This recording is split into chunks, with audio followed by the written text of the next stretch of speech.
إن الحمد لله نحمده ونستعينه ونستغفره من يهده الله فلا مضل له ومن يضلل فلا هادي له وأشهد أن لا إله إلا الله وحده لا شريك له وأشهد أن سيدنا ونبينا وحبيبنا وشفيعنا وقرة أعيننا محمدا عبده ورسوله صلی اللہ تبارک و تعالی علیہ وعلی آلہ واصحابہ وازواجہ وذریتہ وبارک وسلم تسلیما کثیرا اما بعد فاعوذ باللہ من الشیطان الرجیم بسم اللہ الرحمن الرحیم لقد جاءکم رسول من انفسکم عزیز علیہ ما عنتم حریص علیکم بالمؤمنین رؤوف الرحیم وقال تعالی لقد كان لكم في رسول الله أسوة حسنة لمن كان يرجو الله واليوم الآخر وذكر الله كثيرا سبحان ربك رب العزة عما يصفون وسلام على المرسلين والحمد لله رب العالمين اللهم صل على سيدنا محمد وعلى آل سیدنا محمد وبارک وسلم۔ میرے محترم بھائی اور دوستو، دنیا میں زندگی گزارنے کے دو طریقے ہیں۔ ایک طریقہ یہ ہے کہ انسان اپنی مرضی کی زندگی گزارے، جو جی میں آئے کرتا چلا جائے، کوئی روک ٹوک نہ ہو۔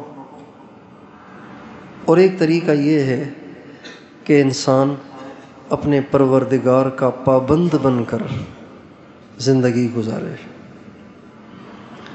اس کو یوں بھی کہہ سکتے ہیں، ایک ہے آزاد زندگی گزارنا، ایک ہے پابند بن کر مقید ہو کر زندگی گزارنا۔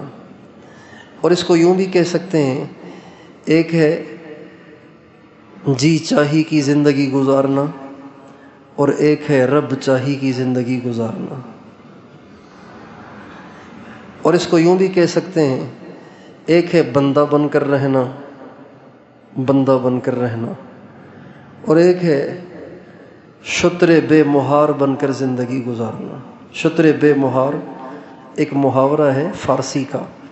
شتر بے مہار اس اونٹ کو کہتے ہیں، اس اونٹ کو کہتے ہیں جس کے نکیل نہ ہو، مہار نہ ہو۔ جب اونٹ کو مہار نہ ہو تو وہ آزاد ہے، جہاں چاہے جائے، لیکن جب اس کو نکیل لگی ہوئی ہو، مہار لگی ہوئی ہو، تو پھر وہ ہل نہیں سکتا جب تک کہ مہار والا اسے ہلائے نہیں۔ تو زندگی گزارنے کے دو طریقے ہیں، یا تو اپنی من پسند زندگی گزاری جائے، یا پھر اپنے پروردگار کی خواہش اور منشا اور مرضی کو دیکھ کر اس کے مطابق زندگی گزاری جائے۔ اللہ تعالیٰ نے قرآن پاک کے اندر ان دونوں زندگیوں کا اجمالی تذکرہ کر کے اس کا انجام بتایا ہے۔ سمجھدار جو انسان ہوتا ہے وہ کسی بھی کام کو کرنے سے پہلے اس کے انجام کو سوچتا ہے، اس کا اینڈ کیا ہوگا، اس کا انجام کیا ہوگا، اس کا رزلٹ کیا نکلے گا، اس کا نتیجہ کیا ہوگا۔ سمجھدار انسان ہمیشہ انجام کو دیکھ کے پھر فیصلہ کرتا ہے۔ اللہ تعالیٰ نے قرآن پاک کے اندر زندگی گزارنے کے ان دونوں طریقوں کا انجام بتایا۔ چنانچہ اللہ تعالیٰ فرماتے ہیں، اما من طغى وآثر الحیات الدنیا فإن الجحیم هی المأوى وَأَمَّا مَنْ خَافَ مَقَامَ رَبِّهِ وَنَهَى النَّفْسَ عَنِ الْهَوَىٰ فَإِنَّ الْجَنَّةَ هِيَ الْمَأْوَىٰ۔ جو انسان سرکش ہو کر، سرکش اور آوارہ ہو کر، آزاد ہو کر زندگی گزارے گا، اللہ تعالیٰ فرماتے ہیں ہم نے طے کر دیا ہے اس کو جہنم میں ڈالیں گے۔ فَإِنَّ الْجَحِيمَ هِيَ الْمَأْوَىٰ، جہنم کی بھڑکتی آگ اس کا ٹھکانہ ہے۔ اور وَأَمَّا مَنْ خَافَ مَقَامَ رَبِّهِ، وَنَهَى النَّفْسَ عَنِ الْهَوَىٰ، اور جس نے ہمیشہ اس بات کو مد نظر رکھا کہ مجھے اللہ کے سامنے کھڑا ہونا ہے، مجھے اللہ کے سامنے پیش ہونا ہے، مجھے اپنی زندگی کا حساب دینا ہے، اور یہ سوچ کر وہ اپنے آپ کو برائی سے، بدکاری سے، نافرمانی سے، گناہوں سے روک لیتا ہے، جو یہ دو کام کر لے، اللہ تعالیٰ فرماتے ہیں میں نے طے کر لیا ہے ایسے لوگوں کا ٹھکانہ جنت ہے۔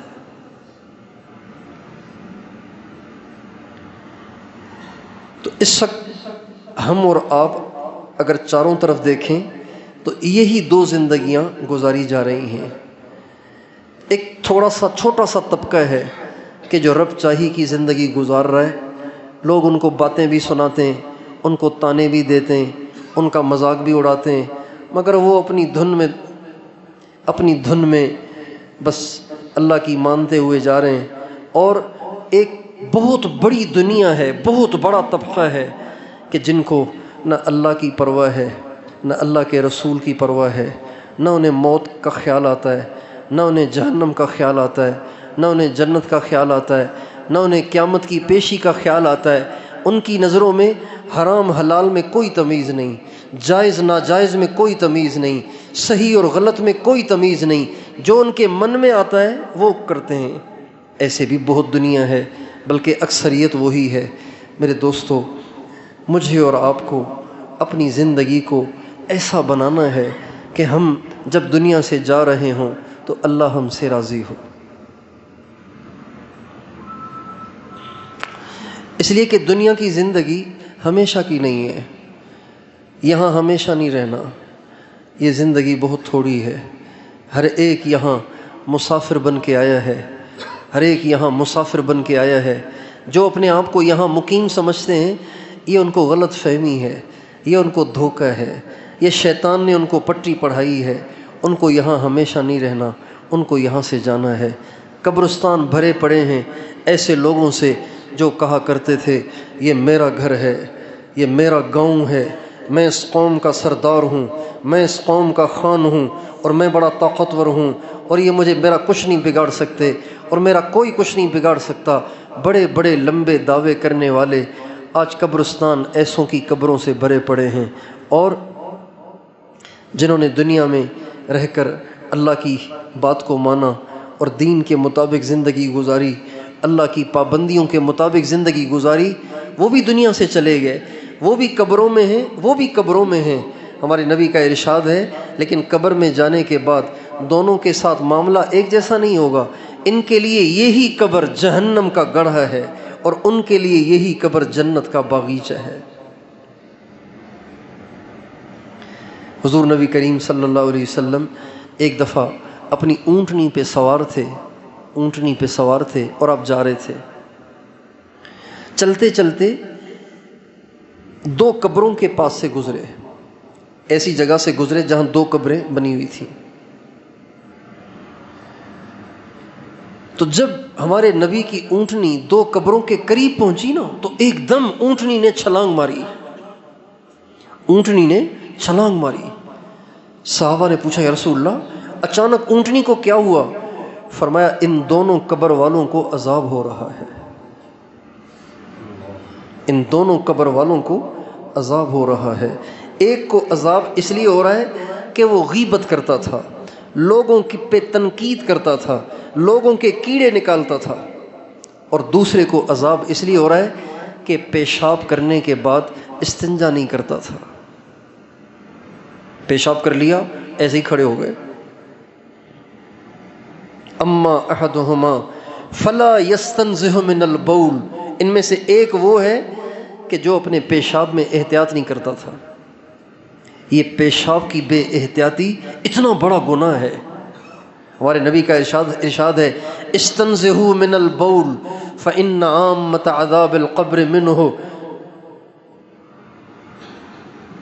پیشاب کی ناپاکی سے اپنے آپ کو بچایا کرو، اس لیے کہ عام طور پر قبر میں جانے کے بعد قبر والے کو پیشاب کی بے احتیاطی کی وجہ سے عذاب ہوتا ہے۔ بہت سے لوگ کرتے ہیں اس میں بے احتیاطی، دیندار بھی کرتے ہیں، پیشاب کر لیا ایسے ہی کھڑے ہو گئے۔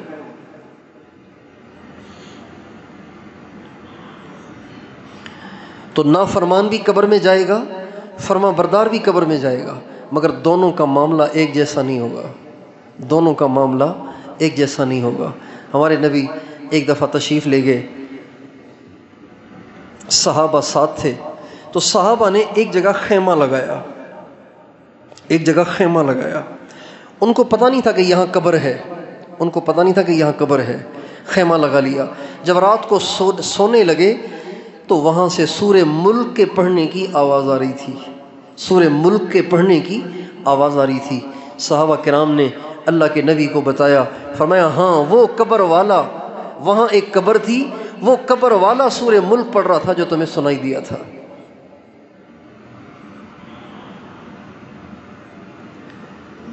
جب انسان دنیا میں رہ کر اللہ کی مانتا ہے، اللہ کے حکم پہ چلتا ہے، اپنے آپ کو اللہ کے حکموں کا پابند بناتا ہے، اپنے رب کی چاہت پہ زندگی گزارتا ہے، تو اللہ تعالیٰ اس پر انعامات کی بارش کر دیتے ہیں، اور وہ بارش دنیا میں بھی ہوتی ہے، موت کے وقت بھی ہوتی ہے، قبر میں بھی ہوتی ہے، اور قیامت میں بھی ہوگی۔ انعامات انعامات انعامات۔ ہمارے نبی کا ارشاد ہے کہ جنت کے بادشاہ، تمہیں پتہ ہے جنت کے بادشاہ کون ہیں؟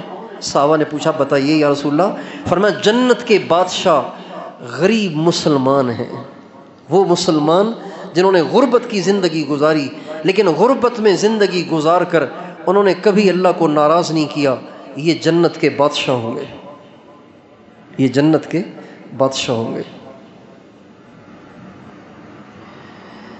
تو اللہ کی چاہت پہ چلنا، اللہ کی چاہت پہ چلنا، اس کا انجام بڑا اچھا ہے۔ اچھا اللہ کی چاہت کیا ہے؟ اللہ کی منشا کیا ہے؟ اللہ کی منشا کیا ہے؟ اللہ ہم سے کیا چاہتا ہے؟ اللہ کیسی زندگی گزارنا چاہتا ہے؟ اللہ تعالیٰ نے جو زندگی پسند فرمائی ہے وہ زندگی حضرت محمد صلی اللہ علیہ وسلم کو دے کر دنیا میں بھیجا ہے۔ چنانچہ اللہ تعالیٰ فرماتے ہیں لَقَدْ كَانَ لَكُمْ فِي رَسُولِ اللَّهِ أُسْوَةٌ حَسَنَةٌ لِمَنْ كَانَ يَرْجُو اللَّهَ وَالْيَوْمَ الْآخِرَ وَذَكَرَ اللَّهَ كَثِيرًا۔ اللہ تعالیٰ فرماتے ہیں اگر تمہیں اچھا نمونہ چاہیے زندگی گزارنے کا، تمہیں نمونہ چاہیے نا کہ ہم کیسے زندگی گزاریں، تو تم میرے رسول کے طریقے پہ چلنا شروع کر دو۔ میرے رسول کا طریقہ میرا پسندیدہ طریقہ ہے، میرا پسندیدہ طریقہ ہے۔ اچھا اگر ہم رسول اللہ صلی اللہ علیہ وسلم کے طریقے پر زندگی گزاریں گے تو ملے گا کیا؟ اس پہ انعام کیا ملے گا؟ اس پہ انعام کیا ملے گا؟ تو اس پر ایک انعام اللہ کے نبی نے خود بتایا اور ایک انعام اللہ پاک نے بتایا۔ چنانچہ اللہ تعالیٰ قرآن پاک میں فرماتے ہیں قُلْ إِن كُنتُمْ تُحِبُّونَ اللَّهَ فَاتَّبِعُونِي يُحْبِبْكُمُ اللَّهُ وَيَغْفِرْ لَكُمْ ذُنُوبَكُمْ وَاللَّهُ غَفُورٌ رَحِيمٌ۔ اے میرے نبی آپ ان سے کہیں اگر تمہیں اللہ سے محبت ہے تو تم میری اتباع کرو، میرے نقش قدم پر، میرے طریقے پر زندگی گزارو۔ جب تم میرے طریقے پہ زندگی گزارو گے اللہ تمہیں دو انعام دے گا، دو انعام دے گا، دو انعام۔ ایک، اللہ تمہیں اپنا محبوب بنا دے گا۔ اللہ کیا کرے گا ہمیں؟ جب ہم سنت پہ چلیں گے اللہ کیا کرے گا؟ اللہ ہمیں اپنا محبوب بنا دے گا۔ اللہ اکبر! اگر کوئی اللہ کا محبوب بن جائے کتنی بڑی بات ہے۔ کسی سے کوئی وزیر پیار کرے، کسی سے کوئی بادشاہ پیار کرے، کسی سے کوئی بڑا افسر پیار کرے تو یہ اس کے لیے بڑے فخر کی بات ہوتی ہے۔ اللہ پیار کرتا ہے ان لوگوں سے جو نبی کے طریقے پر، نبی کے نقش قدم پر زندگی گزارتے ہیں۔ ایک انعام یہ ملے گا، دوسرا انعام یہ ملے گا وَيَغْفِرْ لَكُمْ ذُنُوبَكُمْ وَاللَّهُ غَفُورٌ رَحِيمٌ۔ تم سے جو کوتاہیاں ہوتی رہیں گی اللہ ان کوتاہیوں کو معاف کرتا رہے گا۔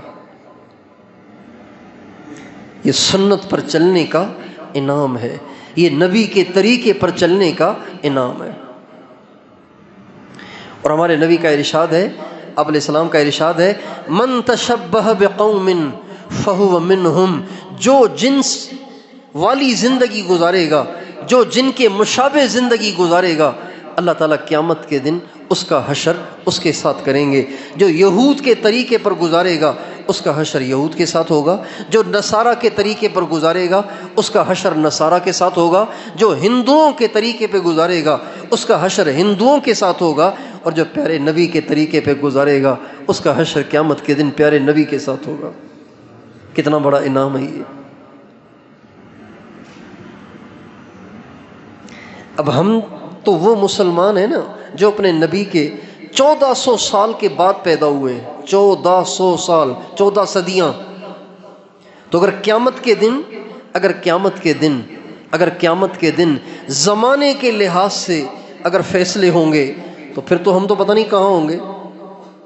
1400 سال پتہ نہیں خرب لوگ گزرے ہوں گے، اگر وہ آگے ہوئے ہم پیچھے ہوئے تو ہم تو حضور سے بہت دور ہوں گے نا، ہم تو حضور سے بہت دور ہوں گے۔ لیکن ہمارے نبی نے آخری زمانے کے لوگوں کو بھی بشارت دے دی، آخری زمانے کے لوگوں کو بھی بشارت دے دی، من تشبہ بقوم فہو منہم۔ اگر تم نے میرے والی زندگی گزاری، اتباع سنت کی زندگی گزاری، میرے نقش قدم پہ زندگی گزاری، تو تم 14 صدیاں نہیں 50 صدیاں بعد بھی پیدا ہوئے تب بھی قیامت کے دن اللہ تمہیں میرے ساتھ کھڑا کرے گا۔ کتنی بڑی بات ہے۔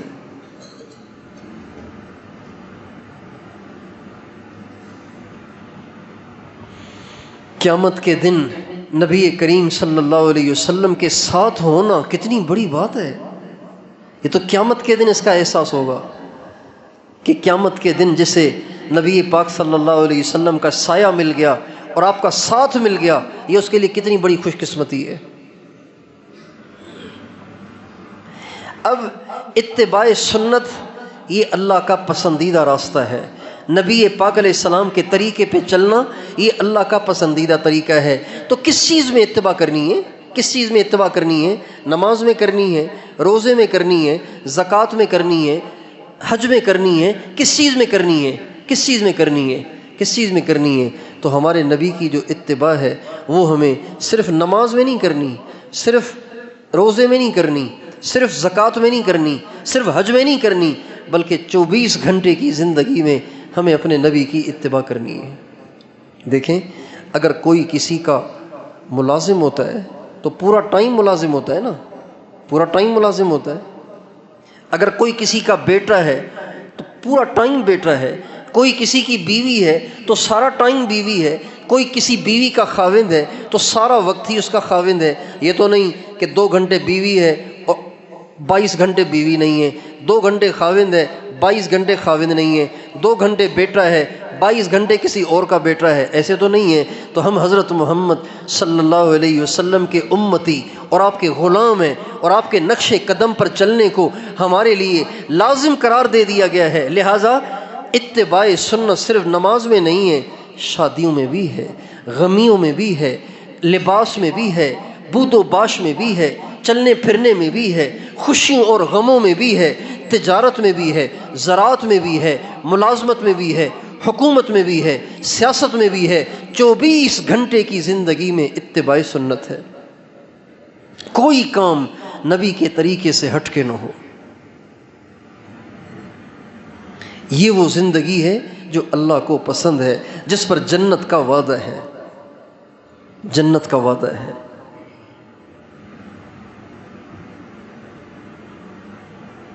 اب ہم نماز پڑھتے ہیں نا، تو نماز میں تو ہمیں ذہن میں رہتا ہے کہ میرے نبی نے مغرب کی 3 رکعتیں پڑھی ہیں، لہٰذا میں نے 3 پڑھنی ہیں، یہ ذہن میں ہے۔ ہمارے نبی نے عشاء کی 4 پڑھی ہیں، ہم بھی 4 پڑھتے ہیں، لیکن جب غصہ آتا ہے تو ہمیں یاد نہیں رہتا کہ اس موقع پہ میرے نبی نے کیا کیا ہے۔ جب غصہ آتا ہے تو کسی کو یاد رہتا ہے کہ میرے نبی نے اس موقع پہ کیا کیا تھا؟ جب غصہ آتا ہے تو پھر ہم گالی گلوچ پہ اترتے ہیں، لڑنے جھگڑنے پہ اترتے ہیں، مرنے مارنے پہ اترتے ہیں، اور تھوڑی تھوڑی باتوں پہ خون ہو جاتے ہیں، قتل و قتال شروع ہو جاتا ہے، دشمنیاں شروع ہو جاتی ہیں۔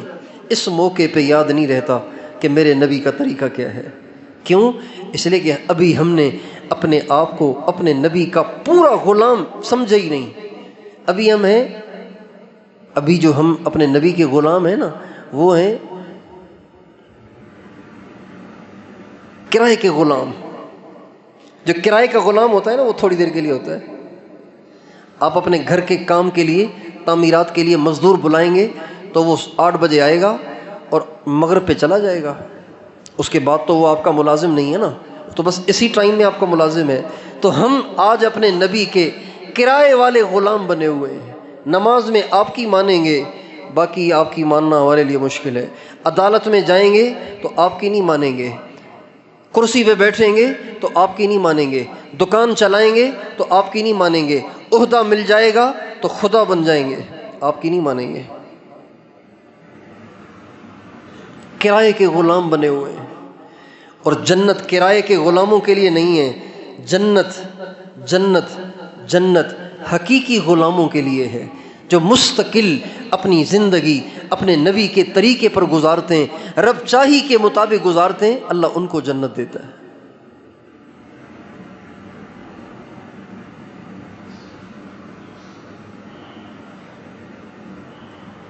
اور جو لوگ آج کے زمانے میں بھی ایسی زندگی گزار رہے ہیں، آج کے زمانے میں بھی ایسے لوگ ہیں جو ایسی زندگی گزار رہے ہیں، وہ کوئی قدم اپنے نبی کے طریقے سے ہٹ کے نہیں اٹھاتے، اور وہ سچے عاشق رسول ہیں، سچے عاشق رسول ہیں۔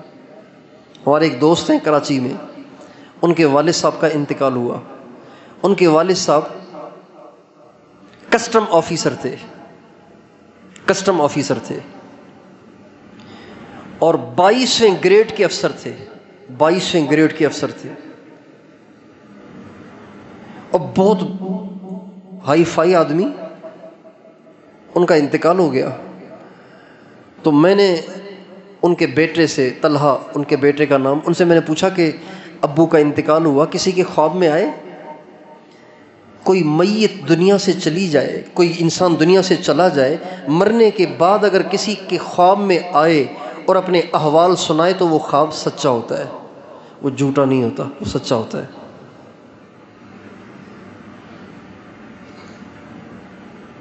میں نے کہا ابو کسی کے خواب میں آئے؟ کہاں، میری بہن کے خواب میں آئے تھے۔ میں نے کہا کیا ہوا؟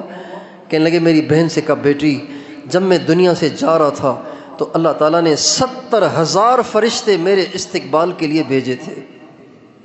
کتنے فرشتے بھیجے تھے؟ 70,000 فرشتے استقبال کے لیے بھیجے تھے۔ تو میں نے اس سے کہا طلحہ آپ کا والد کیا کرتا تھا؟ میں نے کہا پتہ نہیں، کوئی کتب ہے، ابدال ہے، 70,000 فرشتے اس کو لینے آئے۔ کہ کسٹم آفیسر تھا، کسٹم آفیسر تھا۔ تو میں نے کہا اس میں تو بڑی رشوت چلتی ہے بھائی، اس میں تو حرام سے بچنا بڑا مشکل ہے۔ کہ اللہ کا شکر ہے میرے باپ نے ساری زندگی کبھی ایک پیسہ کسی کا نہیں کھایا، اور انتقال ہوا، انتقال تک وہ اپنی گاڑی نہیں خرید سکے۔ جب بھی دفتر جاتے تھے تو بس میں جاتے تھے، ٹیکسی میں، بس میں جاتے تھے۔ کراچی میں بسیں چلتی ہیں نا، کراچی میں بسیں چلتی ہیں، 10 روپے 5 روپے کرایہ لیتے ہیں، 10 روپے 5 روپے کرایہ لیتے ہیں اور اپنی منزل پہ پہنچاتے ہیں۔ آج کل بھی 5 روپے 10 روپے کا کرایہ چل رہا ہے، 15 روپے کا کرایہ چل رہا ہے۔ تو کہنے لگے ساری زندگی دفتر اس منی بس میں گئے، اور اسی طرح انہوں نے زندگی گزاری، اور اتنے بڑے افسر ہو کر جب وہ دنیا سے جا رہے تھے تو ان کی ملکیت میں صرف 1 لاکھ روپے تھے، 1 لاکھ روپے چھوڑ کے مر رہے تھے۔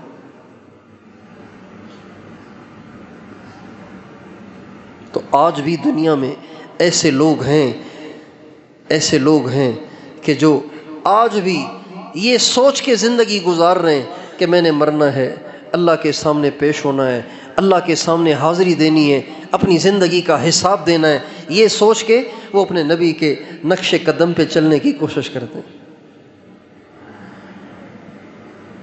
اور نبی کے نقش قدم پر پوری زندگی بنانی ہے۔ اس میں عبادات بھی ہیں اور اس میں معاملات بھی ہیں۔ کتنے لوگ ہیں جو ہیں تو پکے نمازی لیکن لوگوں کے پیسے کھا جاتے ہیں، پیسے لیتے ہیں پھر دینے کا نام ہی نہیں لیتے، ہے نمازی تو عبادات میں نبی کے غلام ہیں، معاملات میں شیطان کے غلام ہیں، یعنی کرائے کے غلام بن گئے، وقتی غلام بن گئے۔ کتنے لوگ ہیں جو نمازی بڑے پکے ہیں لیکن جب دفتر میں بیٹھتے ہیں تو کوئی کام رشوت لیے بغیر نہیں کرتے، دستخط بھی نہیں کرتے،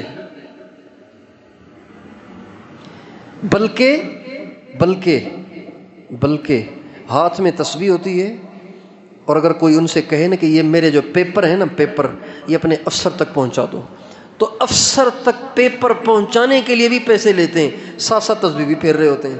تو ذکر کرتے ہیں، ذکر میں نبی کے طریقے پر چل رہے ہیں، لیکن دفتر میں شیطان کے طریقے پہ چل رہے ہیں۔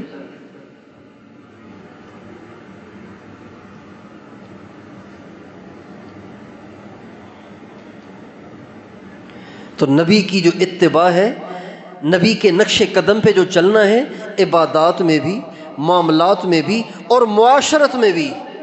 معاشرت 24 گھنٹے کی زندگی، رہنا سہنا، سلوک اور برتاؤ۔ آپ دیکھیں گے بہت سے دیندار ہیں جو اپنے بچوں کو پینٹ شرٹ پہناتے ہیں، بھائی آپ نے بچوں کو پینٹ شرٹ کیوں پہنائی ہوئی ہے؟ کہ ابھی تو بچہ ہے نا، سستے کپڑے ہیں نا، پینٹ شرٹ سستی ملتی ہے، اور اگر شلوار کرتا اس کے لیے کپڑا خریدنا پڑے گا، سلائی کرنا پڑے گا، ڈبل خرچ کرنا پڑے گا۔ اگرچہ نبی کا طریقہ شلوار اور کرتا ہے، لیکن پیسے بچانے کے لیے وہ دیندار طبقہ اپنے بچوں کو پینٹ شرٹ پہناتا ہے۔ اور یہ لندن اور امریکہ کی بات نہیں کر رہا ہوں، یہ آپ کے KPK کی بات ہے۔ میں ہوں سندھ کا، ہم تو ہیں ہی دین سے دور، ہم تو ہیں ہی بارڈر سے باہر، لیکن یہ وہ علاقے ہیں، یہ پہاڑی علاقے وہ علاقے ہیں جن کے آباء و اجداد نے ہمیشہ کفر کا مقابلہ کیا، ہمیشہ کفر کے سامنے سینہ سپر ہوئے، ہمیشہ انہوں نے کفر کے سرغنوں کے سروں کو کچلا اور اپنے دین کو بچایا۔ لیکن آج جب ہم دیکھتے ہیں کہ جن کے آباء و اجداد نے انگریز سے لڑائیاں لڑ کے اپنی داڑھی اور پگڑی اور اپنی ماں بیٹی کا برقع بچایا، آج انہی کے نوجوان بچوں نے داڑیاں منڈا دیں، ٹوپیاں اتار دیں، ٹوپی کا مذاق اڑاتے ہیں، داڑھی کا مذاق اڑاتے ہیں۔ انہی کی نوجوان بچیاں اپنے سر ننگے کر کے یونیورسٹیوں میں اور کالجوں میں پڑھنے جا رہی ہیں، اور لڑکے لڑکیاں کٹھے پڑھ رہے ہیں، تو بڑا دل دکھتا ہے۔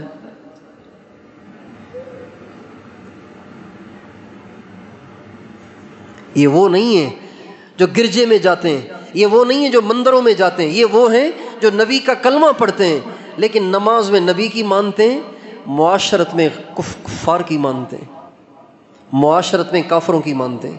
معاشرت حضور والی نہیں چاہیے ان کو حضور والی معاشرت جس میں حیا ہے، پاک دامنی ہے، پردہ ہے، تقوی ہے، پرہیزگاری ہے، ان کو وہ معاشرت نہیں چاہیے۔ ان کو وہ معاشرت چاہیے جس میں فحاشی ہو، اوریانی ہو، ڈانس ہو، سنگنگ ہو، گانا ہو، بجانا ہو، لڑکے لڑکیاں کٹھے ہوں، ایسی محفلیں، ایسی تقریبات ہوں، ان کو ایسی محفلیں چاہیے۔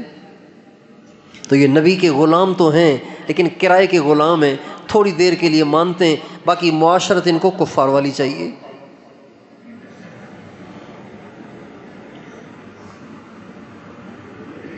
نماز بھی پڑھیں گے، 4 مہینے بھی لگائیں گے، چلہ بھی لگائیں گے، مدرسے میں بھی پڑھیں گے، لیکن جب گھر میں جائیں گے تو ماں سے بدتمیزی کریں گے، باپ سے بدتمیزی کریں گے، بیوی کی پٹائی کریں گے، بیوی سے بدتمیزی کریں گے۔ اور بیوی کو مارنا اور بیوی سے بدتمیزی کرنا، اس کو تو لوگ اپنا حق سمجھتے ہیں۔ میں خاوند ہوں، مجھے حق ہے اس کا۔ کس نے حق دیا ہے؟ ہمارے نبی کا ارشاد ہے، خیرکم لأہلہ وانا خیرکم لأہلی، تم میں سب سے اچھا۔ دیکھیں آپ نے یوں نہیں فرمایا خیرکم اکثرکم تلاوتاً، تم میں سب سے اچھا وہ جو سب سے زیادہ تلاوت کرتا ہو۔ خیرکم اکثرکم للہ ذکراً، تم میں سب سے اچھا وہ جو سب سے زیادہ ذکر کرتا ہو۔ خیرکم اکثرکم للہ جہاداً، فی اللہ جہاداً، فی سبیل اللہ جہاداً، تم میں سب سے اچھا وہ جو سب سے زیادہ جہاد کرتا ہو۔ یہ نہیں فرمایا۔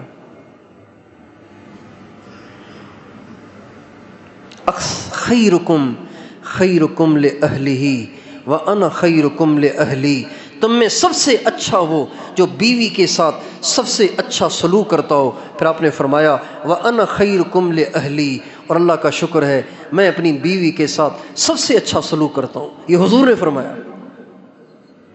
چنانچہ ہم اپنے نبی کی زندگی کو پڑھتے ہیں، اپنے نبی کی سیرت کو پڑھتے ہیں کہ ہمارے نبی نے پوری زندگی کبھی اپنی بیوی پہ ہاتھ نہیں اٹھایا، کبھی اپنی بیوی کو گالی نہیں دی، کبھی اپنی بیوی کی بے عزتی نہیں کی، پوری زندگی نہیں کی۔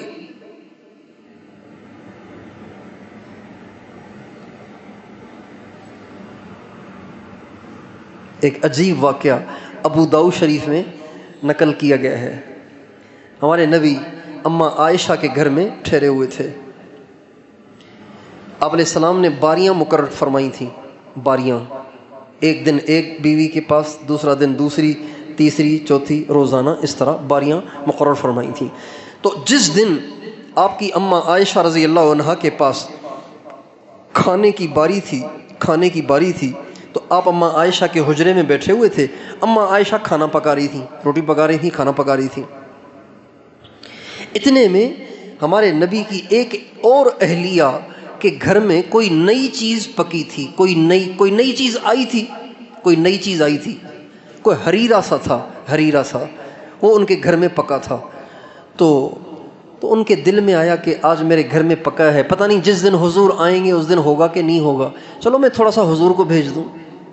تو انہوں نے اپنی باندی کو، اپنی جو گھر کی نوکرانی تھی، اس کو برتن میں ڈال کے دیا، مٹی کا برتن اس میں ڈال کے وہ حریرہ دیا کہ جاؤ جا کے حضور کو دے آؤ۔ اماں عائشہ فرماتی ہیں جب وہ باندی اس برتن میں اس کھانے کو لے کر گھر میں داخل ہوئی تو مجھے دیکھ کے بڑی پریشانی ہوئی، باری میری، کھانا وہ بھیج رہی ہے۔ پریشانی ہوتی ہے بھائی، میرے حضرت جی اگر میرے پاس آئیں اور کھانا کوئی اور لا کے سامنے رکھے تو مجھے تو غیرت آئے گی نا کہ میرے حضرت میرے پاس آئیں تو میرا کھانا کھائیں نا، ان کا کھانا کیوں کھائیں گے؟ تو مجھے تو ان پہ غصہ آئے گا۔ چنانچہ اماں عائشہ رضی اللہ عنہا کی ایک دم وہ جو غیرت والی رگ تھی نا وہ پھڑک اٹھی۔ کہتی ہیں میں اٹھی وہاں سے، میں نے کہا اب کیا کروں، ایسی کوئی صورت بناؤں نا کہ یہ کھانا حضور نہ کھائیں، حضور میرا کھانا کھائیں۔ کہتی ہیں میں وہاں سے اٹھی، بڑی ٹیکنیک کے ساتھ وہاں سے اٹھ کے میں اس باندی کے پاس سے گزری، اور گزرتے ہوئے میں نے اس کو کوہنی مار دی۔ کوہنی جو مار دی تو دھڑام سے پلیٹ نیچے، برتن ٹوٹ گیا۔ حضور نے دیکھ لیا اور آپ سمجھ گئے کہ عائشہ نے کیا کیا ہے۔ اب اس موقع پہ اگر کوئی پختون ہوتا تو پھر آپ خود ہی سمجھ لیں کیا کرتا ہو۔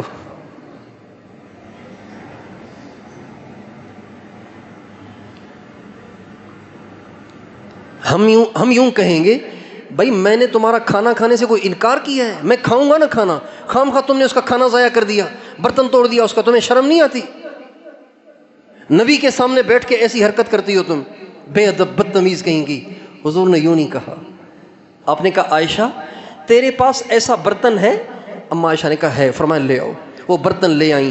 حضور خود چارپائی سے نیچے زمین پہ بیٹھ گئے اور اس کھانے کو اٹھا کے اس برتن میں ڈالنے لگے اور مسکرا کے فرماتے رہے غارت امکم، غارت امکم، غارت امکم۔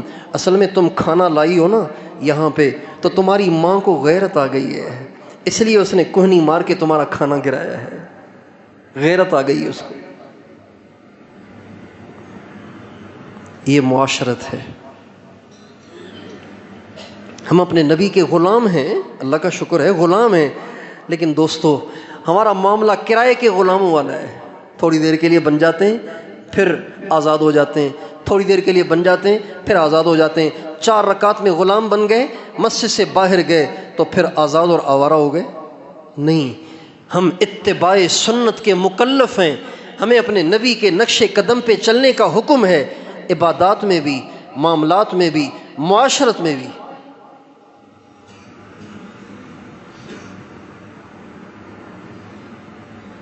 ظاہر میں بھی باطن میں بھی ہمارے نبی کے اندر جو جذبات تھے، جو کیفیات تھیں، ہمیں اس میں بھی اتباع کا حکم ہے۔ ہمارے نبی دنیا سے محبت نہیں کرتے تھے، لہٰذا اتباع سنت ہے کہ ہم بھی محبت نہ کریں۔ ہمارے نبی کو آخرت کا شوق رہتا تھا، جنت کا شوق رہتا تھا، لہٰذا اتباع سنت میں ہمیں بھی جنت کا شوق ہونا چاہیے۔ ہمارے نبی کو جہنم سے ڈر لگتا تھا، اتباع سنت میں ہمیں بھی جہنم سے ڈر ہونا چاہیے۔ ہمارے نبی کو اللہ سے ٹوٹ کے محبت تھی، ہمیں بھی اللہ سے ٹوٹ کے محبت ہونی چاہیے۔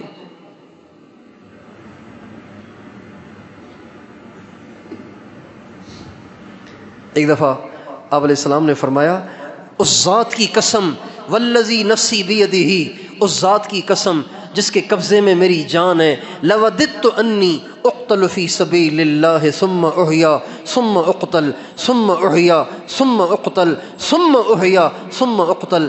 آپ علیہ السلام کا ارشاد ہے، اس ذات کی قسم جس کے قبضے میں میری جان ہے، میری آرزو ہے، میری خواہش ہے کہ میں اللہ کے نام پہ قتل کر دیا جاؤں، اللہ مجھے پھر زندہ کر دے، میں پھر قتل کر دیا جاؤں، اللہ مجھے پھر زندہ کر دے، میں پھر قتل کر دیا جاؤں، اللہ پھر زندہ کر دے اور میں پھر قتل کر دیا جاؤں۔ میری خواہش ہے۔ جب کسی سے محبت ہو جائے نا، جب کسی سے عشق ہو جائے نا، تو اس کے نام پہ مر مٹنے میں مزہ آتا ہے، اس کے نام پہ مر مٹنے میں مزہ آتا ہے۔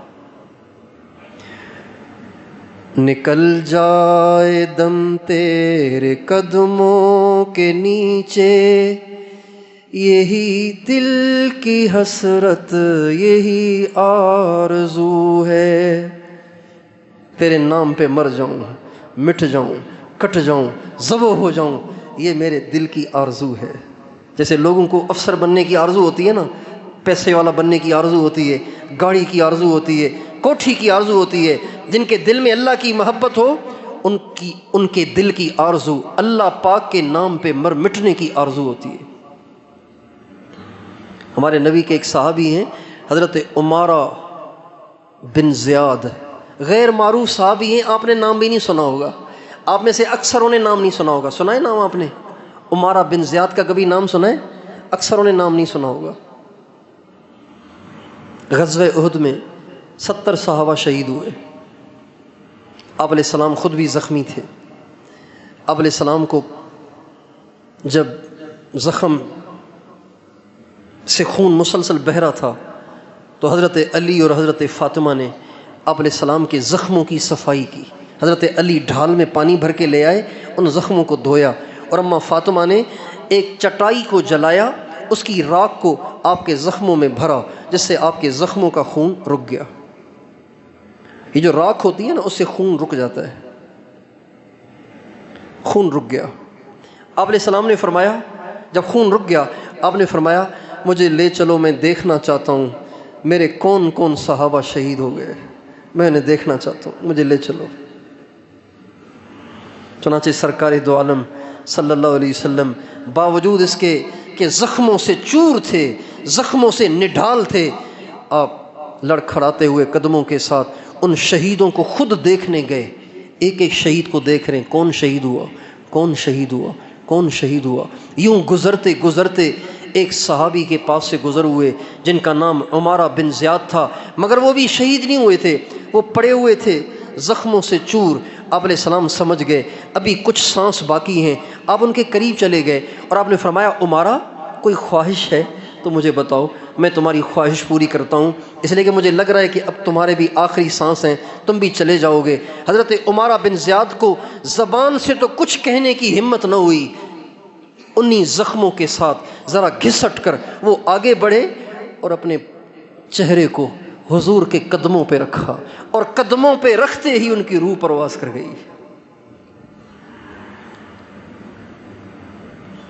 نکل جائے دم تیرے قدموں کے نیچے، یہی دل کی حسرت، یہی آرزو ہے۔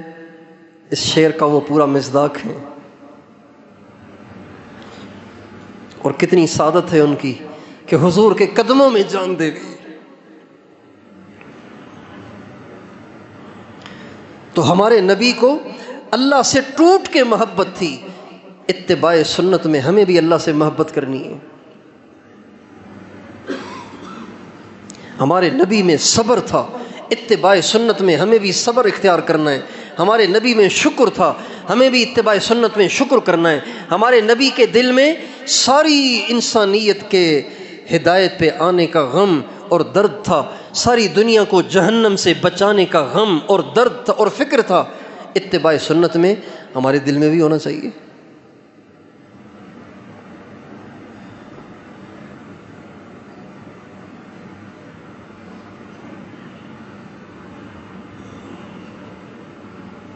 امتی امتی،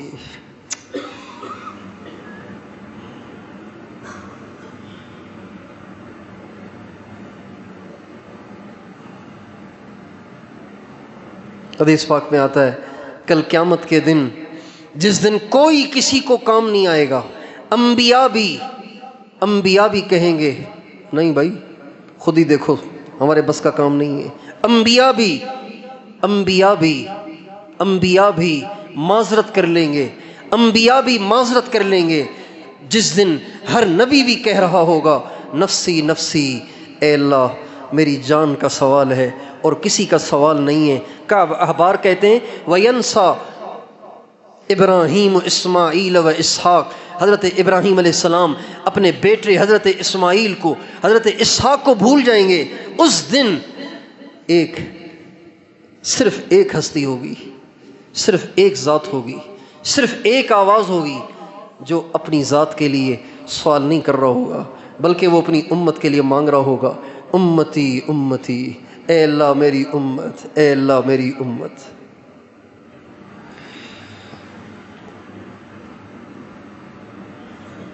یہ ہمارے نبی کے اندر کے جذبات ہیں، کوئی دوزخ میں نہ جائے۔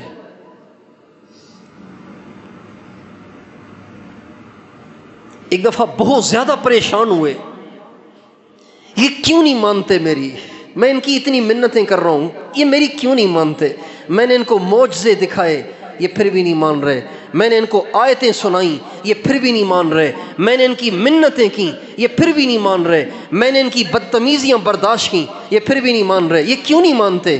تو اللہ تعالیٰ نے قرآن پاک کی آیتیں اتار دیں، اِنَّكَ لَا تَهْدِي مَنْ أَحْبَبْتَ وَلَكِنَّ اللَّهَ يَهْدِي مَن يَشَاءُ۔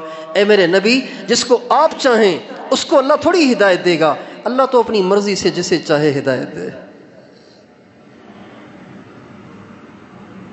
یہ ہمارے نبی کے اندر کے جذبات ہیں، کوئی دوزخ میں نہ جائے۔ ایک چھوٹا سا واقعہ میں سناتا ہوں پھر بات ختم کرتے ہیں انشاءاللہ۔ آپ علیہ السلام ایک دفعہ تشریف فرما تھے تو ایک شخص آیا اپنی قوم کا سردار،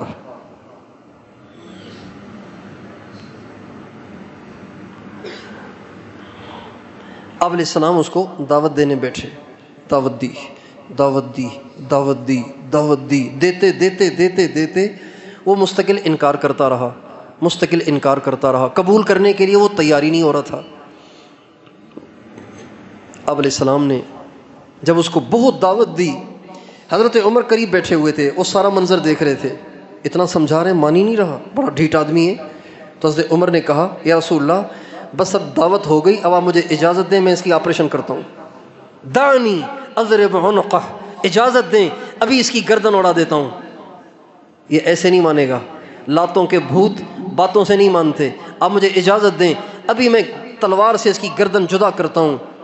آپ علیہ السلام نے حضرت عمر کی بات کو سنا اور بے توجہی اختیار فرمائی اور پھر اس کو دعوت دی، یہاں تک کہ وہ کلمہ پڑھ کے مسلمان ہو گیا۔ اس وقت حضور نے کچھ نہیں کہا حضرت عمر سے، اب جب وہ مسلمان ہو گیا نا تو آپ نے فرمایا لو اطعتکم فیہ آنفا فقتلتہ لدخل النار، اگر میں تمہاری بات مانتا اس کی گردن کٹوا دیتا تو یہ تو دوزخ میں جاتا۔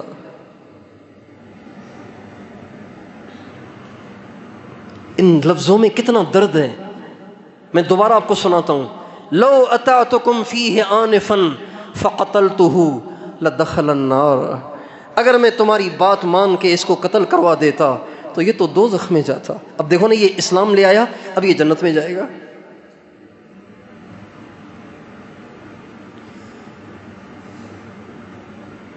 یہ ہمارے نبی کا باطن ہے, اس میں ہمیں اتباع کرنی ہے. یہ اتباع صرف داڑھی میں نہیں ہے, اتباع صرف داڑھی میں نہیں ہے, اتباع صرف مونچھوں کو کترنے میں نہیں ہے, اتباع صرف ٹوپی اور پگڑی میں نہیں ہے. یہ ساری چیزیں اتباع کا حصہ ہیں, یہ ساری چیزیں اتباع میں داخل ہیں. اس کے بغیر اتباع نامکمل ہے, اور نامکمل اتباع پہ جنت کا کوئی وعدہ نہیں.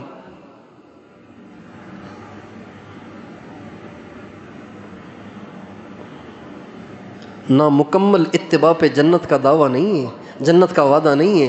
مکمل اتباع پہ جنت کا وعدہ ہے. اگر آپ نماز پڑھ رہے ہیں, ذکر کر رہے ہیں, تلاوت کر رہے ہیں, مراقبہ کر رہے ہیں, کاروبار بھی شریعت کے مطابق کر رہے ہیں,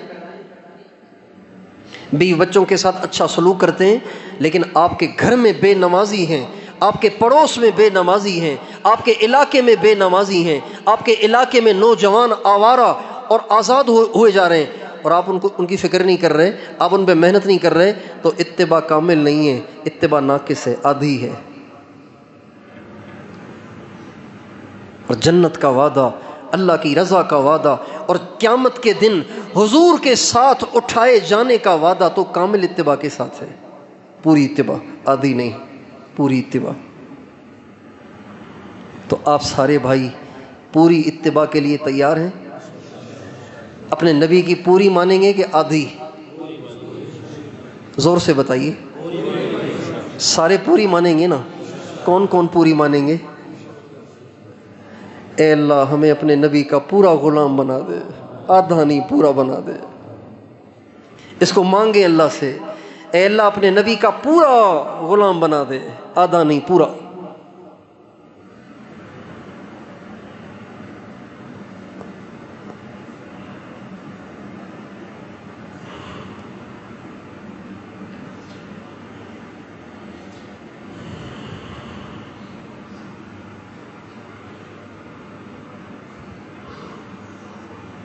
اللہ تعالیٰ ہم سب کو توفیق عطا فرمائے.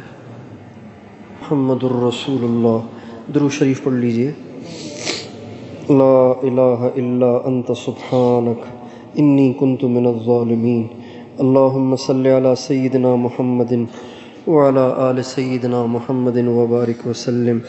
یا ارحم الراحمین, یا ارحم الراحمین, یا ذا الجلال والاکرام, یا ذا الجلال والاکرام, یا ذا الجلال والاکرام.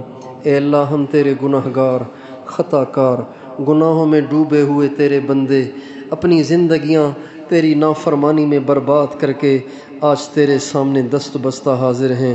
اللہ ہم فقیر ہیں, ہم بھکاری ہیں, تیرے در پہ آئے ہیں. اللہ اپنے گناہوں کی آپ سے معافی چاہتے ہیں. اے مالک الملک ہمارے گناہوں کو معاف فرما, ہماری خطاؤں سے درگزر فرما, ہماری خطاؤں سے درگزر فرما, ہمارے عیبوں کی پردہ پوشی فرما. اے اللہ اگر تو نے معاف نہ کیا تو تیرے سوا کون معاف کرے گا؟ اے اللہ تو نے معاف نہ کیا تو تو ہی بتا ہم کس کے دروازے پہ جائیں جس سے جا کے معافی مانگیں. اے اللہ ہمارے سامنے تو تیرے در کے سوا اور کوئی در بھی نہیں ہے. اے اللہ دنیا کے جو فقیر ہوتے ہیں ایک دروازے سے نہ ملے تو وہ دوسرے دروازے پہ چلے جاتے ہیں, اس سے بھی نہ ملے تو تیسرے پہ چلے جاتے ہیں. اے اللہ سارے شہروں کے سارے دروازے کھٹکھٹاتے ہیں, کہیں نہ کہیں سے ان کو مل ہی جاتا ہے.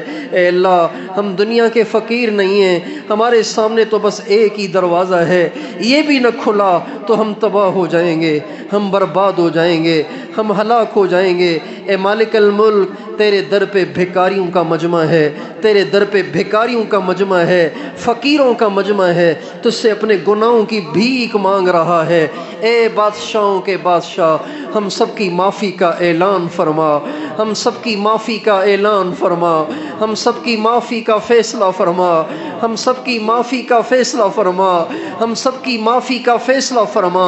اس پورے علاقے کی معافی کا فیصلہ فرما, اس پورے علاقے کی معافی کا فیصلہ فیصلہ فرما، مردوں عورتوں سب کی معافی کا فیصلہ فرما اللہ، سب کی معافی کا فیصلہ فرما، ساری امت کی معافی کا فیصلہ فرما، ساری امت کو معاف فرما۔ اے اللہ ہمارے گناہوں کی وجہ سے تو ہم سے روٹھ گیا ہے، اے اللہ تو ہم سے روٹھ گیا ہے، اے اللہ تو ہم سے ناراض ہو گیا ہے، جس کی وجہ سے تو نے مہنگائی بھیج دی، تو نے بدامنی بھیج دی، تو نے آپس میں نفرتیں ڈال دی۔ اے اللہ تو نے اے اللہ تو نے ہمارے لیے پریشانیاں کھڑی کر دیں۔ اے اللہ تو نے کفار کو، اپنے دشمنوں کو ہم پہ مسلط کر دیا۔ اے مالک الملک بس ہم تیرے سامنے زاری کرتے ہیں، ہمیں بھی معاف کر دے، ساری امت کو معاف کر دے، ساری امت کو معاف کر دے، ساری امت کو معاف کر دے، ساری امت کو معاف کر دے۔ اللہ ہماری نگاہوں کو پاک فرما، ہماری زبانوں کو پاک فرما، ہمارے کانوں کو پاک فرما، ہماری شرمگاہوں کو پاک فرما، ہمارے دلوں کو پاک فرما، ہماری روحوں کو پاک فرما، ہمارے روئیں روئیں کو پاک فرما۔ اللہ ہمارے روئیں روئیں کو اپنے نور سے منور فرما، بال بال سے اپنے ذکر کو جاری فرما، بال بال سے اپنے ذکر کو جاری فرما، کلمے کا یقین عطا فرما، نمازوں کا خشوع عطا فرما، علم کی طلب اور علم کا نور عطا فرما، ہر آن ہر گھڑی اپنی یاد عطا فرما، غفلت سے نجات عطا فرما، غفلت سے چھٹکارا عطا فرما، اپنے نبی والے عالی اخلاق عطا فرما، ہر نیکی میں اخلاص عطا فرما، ہر کام میں اخلاص عطا فرما، امت کا غم عطا فرما، دین کا درد عطا فرما، اسلام کا بول بالا فرما، کفر کا منہ کالا فرما، ہمارے بے نمازیوں کو پکا نمازی بنا دے، ہماری عورتوں کو پردہ دار بنا دے، ہمارے نوجوانوں کو پرہیزگار بنا دے۔ اے اللہ یہ شمالی علاقے، اے اللہ یہ سوات کے علاقے، اے اللہ یہ پہاڑی علاقے، اے اللہ یہاں تو کوئی عورت بے پرد نہیں ہوتی تھی، کوئی نوجوان بغیر داڑھی کے نہیں ہوتا تھا، کسی کا سر ننگا نہیں ہوتا تھا۔ اے مالک الملک، اے بادشاہوں کے بادشاہ، پتہ نہیں انٹرنیٹ نے کیا خبیث ہوا چلائی ہے، اے اللہ کیا خبیث ہوا چلائی ہے کہ ان کی پگڑیاں بھی اتر گئیں، ان کی ٹوپیاں بھی اتر گئیں، ان کے نوجوانوں نے داڑیاں بھی صاف کر دیں، ان کی عورتوں نے برقعے بھی اتار دیے، ان کی نوجوان لڑکیاں لڑکوں کے ساتھ یونیورسٹیوں میں پڑھنے لگ گئیں۔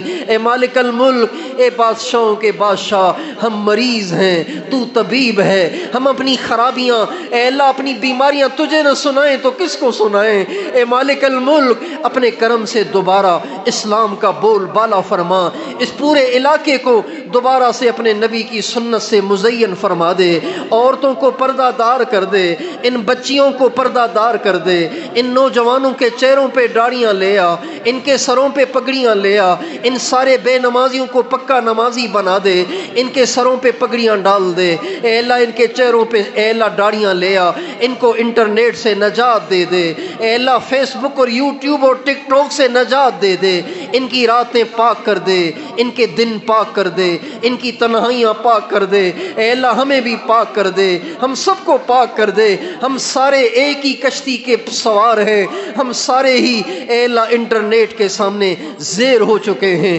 اے اللہ انٹرنیٹ کی تباہی سے تباہ ہو گئے ہیں، تباہ ہو گئے ہیں، ہمارے تقووں اے اللہ ہمارے تقوی کی دھجیاں اڑ گئیں، ہمارے حیا پاک دامنی کی دھجیاں اڑ گئیں، ہماری نگاہیں ناپاک ہو گئیں۔ اے مالک الملک یہ انٹرنیٹ کے فتنے سے ہمیں نجات دے دے، ساری امت کو نجات دے دے، دجال کے فتنے سے ہمیں بھی بچا، ہماری نسلوں کو بچا، اے اللہ ساری دنیا کے مسلمانوں کو بچا، اے اللہ بیماروں کو صحت دے، مقروضوں کے قرضے اتار دے، بے روزگاروں کو حلال روزگار دے دے، اے اللہ بے اولادوں کو نیک صالح اولاد دے دے، جن کی اولادیں بگڑ گئی ان کو اے اللہ ماں باپ کی آنکھوں کی ٹھنڈک بنا، نیک بنا اور صالح بنا، ہمارے بچوں کو قرآن پاک کا پکا حافظ بنا، انہیں قرآن کا شوق دے دے، اے اللہ انہیں قرآن کا عاشق بنا دے، انہیں قرآن کا عامل بنا دے، اے اللہ انہیں قرآن کا دائی بنا دے، اے اللہ انہیں قرآن کا عاشق بنا دے، اے اللہ ہمارے بچوں کو اے اللہ ہمارے بچوں کو